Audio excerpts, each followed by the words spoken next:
जैसे शुरुआत में हमने देखा था कि एक राजा था और उसकी 4 बेटियां थी और राजा को अपना राजपाट सौंपना था। तो अपने राजपाट को सौंपने के लिए उसे एक परीक्षा लेनी थी। अपने बेटियों में से एक बेटी को चुनना था जिसे वो राजपाट सौंप सके। अब क्या हो गया, इन चारों बेटियों को राजा ने कुछ गेहूं के दाने दिए। उनकी परीक्षा लेने के लिए कुछ गेहूं के दाने दिए थे। ये लास्ट टाइम हमने देखा था। और जैसे कि राजा की बेटियों को सब कुछ मिलता है तो उन्हें किसी भी बात की कीमत नहीं होती, कोई वैल्यू ही नहीं होती है उन्हें किसी बात की। जितने अमीर लोग होते हैं उनको पैसों की वैल्यू कम होती है। तो ये जो राजा की बेटियां थी, तो जैसे बड़ी बेटी, उसके बाद की 2 नंबर की बेटी, 3 नंबर की बेटी और 4 नंबर की बेटी। अब जैसे राजा ने चारों को 100 गेहूं के दाने दिए, उन बेटियों ने अपने अपने तरीके से, जैसे कि पहली बेटी ने क्या किया, उसे उन गेहूं को खिड़की के बाहर फेंक दिया, क्योंकि उसे पता था कि 5 साल के बाद अपने पिताजी को इन दानों की याद बिल्कुल नहीं रहेगी। तो इसलिए उसने खिड़की के बाहर फेंके थे। अब दूसरी बहन जो थी, उसने चांदी की डिब्बी में डालकर उसे मखमल के थैले में बंद करके एकदम सुरक्षित अपने संदूकची में डाल दिया था। और उसे लगा कि जब 5 साल के बाद पिताजी मांगेंगे तो मैं इसे दे दूंगी। अब ये तो हो गई पहली बहन और दूसरी बहन की कहानी। अब तीसरी बहन जो थी वो सोच रही थी कि मैं इसका क्या करूं। अब चौथी बहन जो थी, छोटी जो बहन होती है बहुत लाडली होती है, घर में ज़्यादा ही लाड़ प्यार होता है छोटे बच्चों का घर में, तो वो ज़्यादा शरारती होते हैं। तो शरारत करना उसे बहुत पसंद था। और उसने क्या किया, जो गेहूं के भुने दाने थे वो उसने भुनवा कर खा लिए। अब इसके बाद क्या हुआ कि तीसरी जो राजकुमारी थी, तो वो सोच रही थी कि पिताजी ने यूं ही तो ये दाने नहीं दिए होंगे, कुछ तो मकसद होगा। तो पहले उसे लगा कि मैं भी अपने बहनों की तरह इसे संभाल कर रख देती हूँ, पर नहीं, ये तो गलत बात होगी, कुछ तो कारण था पिताजी ने ये दिए। 2-3 दिन उसने बहुत सोचा क्या किया जाए, क्या कर सकते हैं इन गेहूं का। तो फिर उसने पीछे वाली खिड़की जो थी अपनी घर की, जो पीछे ज़मीन थी घर के पीछे, उस ज़मीन में वे दाने बो दिए और एक के बाद एक बढ़ते बढ़ते बढ़ते बढ़ते बहुत सारा, ढेर सारा गेहूँ तैयार हो गया। और फिर 5 साल के बाद क्या हो गया, पिताजी को अच्छी तरह से याद था। 5 साल के बाद राजा ने फिर से चारों बहनों को बुलाया और कहा कि आज से 5 साल पहले मैंने तुम्हें कुछ गेहूँ दिए थे, गेहूँ के 100 दाने दिए थे और कहा था कि 5 साल बाद मुझे ये वापस करना। अब कहाँ है वे दाने? अब 5 साल पहले दिए हुए दानों के बारे में पिताजी पूछ रहे हैं। तो बड़ी राजकुमारी जो थी वो जल्दी से, अभी राजा के पास भंडार जो होता है वो भंडार में बहुत सारा अनाज होता है, तो वो झट से गई। अभी अनाज की क्या कमी, 100 गेहूँ है तो उसके लिए कुछ भी नहीं थे।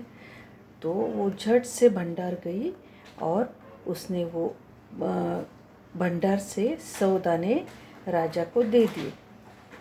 राजा ने पूछा कि ये वही दाने जो मैंने तुम्हें दिए? तो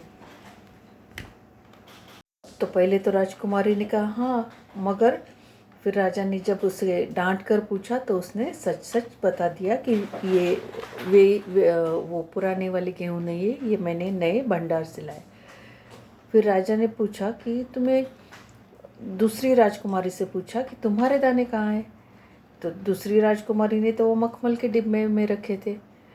तो और उसने जब देखा, राजा ने जब वे दाने खोल कर देखे तो वो पूरे सड़ चुके थे, खराब हो चुके थे, क्योंकि अब 5 साल पूरे हवा नहीं, कुछ नहीं, वो तो सड़ जाएंगे ही ना। तो पूरे दाने सड़ चुके थे। अब तीसरी राजकुमारी से राजा ने पूछा, तुमने क्या किया उन दानों का? तो तीसरी राजकुमारी कह रही है, मैं इसका उत्तर आपको अभी नहीं दे दूंगी, क्योंकि आपको अगर इसका उत्तर चाहिए तो आपको मेरे साथ कहीं और चलना पड़ेगा, दूर चलना पड़ेगा। तो उसके बाद राजा ने चौथी और सबसे छोटी राजकुमारी से पूछा। और पिछली बार हमने देखा था कि उसने भी राजा को बड़े बेपरवाही से जवाब दे दिया था कि उन दानों की कोई कीमत है पिताजी, क्या फ़र्क पड़ता है, 100 दाने तो है, अपने भंडार में तो इतने सारे दाने पड़े हुए हैं, इतना सारा अनाज पड़ा हुआ है, और आप तो जानते हैं कि मुझे गेहूं के दाने कितने पसंद है, तो मैंने भुनवा कर खा लिए। बड़े बेपरवाही से उसने उत्तर दिया। और इन सभी के उत्तरों से राजा को बड़ी निराशा हुई। अब बहुत निराश होने के बाद वो जब चारों में से जो तीसरी बेटी थी, उससे राजा को बहुत ही उम्मीद थी कि शायद इसी ने कुछ किया होगा। तो दूसरे दिन तीसरी राजकुमारी राजा के पास आई और उसने कहा, चलिए पिताजी, मैं आपको दिखाऊं कि गेहूं के दाने कहाँ हैं। और राजा रथ पर सवार हो गया। अभी राजा था, राजा के पास रथ, कितने सारे नौकर चाकर उसकी सेवा करने के लिए हमेशा हाजिर होते हैं। तो ये रथ लेकर राजा, उसकी बेटी नगर पार करके खेत की तरफ बढ़ गए, क्योंकि बेटी को पता था कि कहाँ पर उसने गेहूं के दाने लगाए हैं। तो राजा ने पूछा, आखिर कहाँ छोड़ रखे हैं तुमने वे 100 गेहूं के दाने, और उन दानों के लिए तुम मुझे कहाँ कहाँ के चक्कर लगवाओगी? राजा को पता नहीं था इसने सचमुच कुछ उन गेहूं के दानों का कुछ किया है। और फिर चलते चलते चलते वो काफ़ी दूर आ गए और उन्होंने देखा कि सामने बड़े खेत में गेहूं की फसल थी और उसकी बालियां हवा में झूम रही थी। अच्छे भुट्टे आ चुके थे उनको, और इतना सुंदर खेत राजा के सामने था। और राजा को समझ में नहीं आया, फिर भी राजा ने बड़ी हैरानी से राजकुमारी की ओर देखा। और जब राजकुमारी की ओर देखा तो राजकुमारी ने क्या कहा?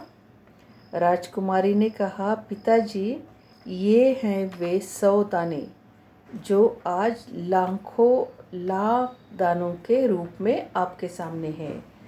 तो जो गेहूं के दाने पिताजी ने सबको दिए थे, चारों बहनों को दिए थे, मतलब अपनी चारों बेटियों को दिए थे, उन बेटियों में से ये जो तीसरी थी वो पिताजी को बता रही है कि मैंने उन 100 दानों को बोकर इतनी अधिक फसल तैयार की है। मतलब ये एक ही बार लगाने से फसल तैयार नहीं हुई थी, उसके लिए उसे काफ़ी मेहनत करनी पड़ी थी। पहले तो उसे एक बार वो लगाया उसने, जो गेहूं के दाने राजा ने दिए थे उसे, उसके बाद वो फसल आने के बाद और दूसरी बार फिर से उसने लगाया, फिर लगाया, तीसरी बार लगाया, ऐसे कर कर के बढ़ाते बढ़ाते बढ़ाते उसने इतनी अच्छे तरीके से गेहूं की फसल तैयार की थी। मतलब उसकी बड़ी आसानी से नहीं हुआ था ये, उसके लिए उसे काफ़ी साल, अब 5 साल के बाद राजा आया है वो देखने के लिए, तो इसका मतलब उसे 5 साल तक मेहनत करनी पड़ी। जब किसान अनाज लगाता है, बीज बोता है, तो ऐसे ही उसके बाद भी उसकी मेहनत जारी रहती है, उसे काम करना पड़ता है, रोज़ खेत में जाकर उसे काम करना पड़ता है, ऐसे ही नहीं अनाज आता है। तो उसके लिए उसे कड़ी धूप में मेहनत करनी पड़ती है। और जब पिताजी ने ये देखा कि अपनी तीसरी बेटी ने सचमुच आज इतनी मेहनत से जो गेहूं के बीज मैंने दिए थे उसका जो रिज़ल्ट दिखाया है, जो नतीजा दिखाया है, वो सचमुच काबिले तारीफ़ था। और राजा को इतनी खुशी हो गई कि सचमुच मेरा राजपाट संभालने के लिए मेरे बेटियों में से कोई तो है जिसको मैं सौंप सकता हूँ। और उसने अपने बेटी को गले लगा लिया और उसे सच्चा उत्तराधिकारी बना दिया। अब चलते हैं प्रश्नोत्तर की तरफ। रिक्त स्थान, उसके बाद परिणाम लिखो। परिणाम लिखो में गेहूं के दानों को बोने का परिणाम, ऐसे 4 जो प्रश्न हैं उसके उत्तर हमें लिखने हैं। तो परिणाम मतलब क्या है? परिणाम लिखो जो है पेज नंबर 5 पर। उन परिणाम लिखो में ये जो प्रश्नोत्तर दिए हुए हैं तो उसका क्या करना है कि परिणाम का मतलब क्या होता है? परिणाम का मतलब ऐसे होता है कि जो कोई भी काम हम करते हैं तो काम करने के बाद कई बार उसका बहुत अच्छा परिणाम होता है या उसका बहुत अच्छा रिज़ल्ट आता है, या फिर कभी कभी हम जो भी कई बार क्या होता है कि हमसे कोई भी काम करने से अगर समझो हम झूठ बोलते हैं तो झूठ बोलने का जो परिणाम होता है वो बहुत बुरा होता है। तो हम जब झूठ बोल रहे हैं तो उसका परिणाम हमें सहना पड़ता है, मतलब उसका परिणाम बुरा होता है।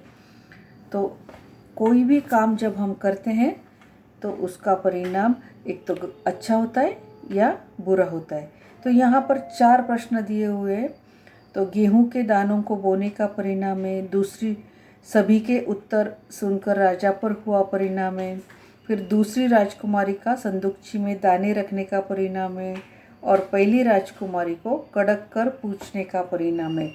तो ये जो परिणाम है तो इसका परिणाम क्या हुआ है वो आपको अपनी कॉपी में लिखना है। तो गेहूं के दानों को बोने का क्या परिणाम होता है वो लिखना है, जो कि तुम्हारे लेसन में है, वो तुम्हें ढूंढ कर लिखना है। सभी के उत्तर सुनकर राजा पर हुआ परिणाम, वो भी तुम्हें ढूंढ कर लिखना है लेसन में से। मैं उसका उत्तर रेडीमेड आपको नहीं बताऊंगी। तीसरा है दूसरी राजकुमारी का संदूकची में दाने रखने का परिणाम, वो भी आपको लेसन में से ढूंढ कर लिखना है। और चौथा है पहली राजकुमारी को कड़क कर पूछने का परिणाम, तो ये भी तुम्हें लेसन में से ढूंढकर लिखना है। और जब भी तुम प्रश्न उत्तर लिखोगे उसके पहले लेसन ध्यान से पढ़ना है। ध्यान से पढ़ने के बाद ही क्वेश्चन आंसर्स लिखने हैं। और क्वेश्चन आंसर्स लिखने के पहले शब्दार्थ लिखना बिल्कुल नहीं भूलना है। हो सके तो शब्दार्थ जो होते हैं वो हमेशा लेसन में अंडरलाइन करके उसके मीनिंग्स लिखने होते हैं। वो शब्दार्थ वहीं के वहीं लेसन में ही लिखने हैं अंडरलाइन करके, तो तुम्हें नेक्स्ट टाइम जब तुम लेसन पढ़ोगे तो तुम्हें याद आता है।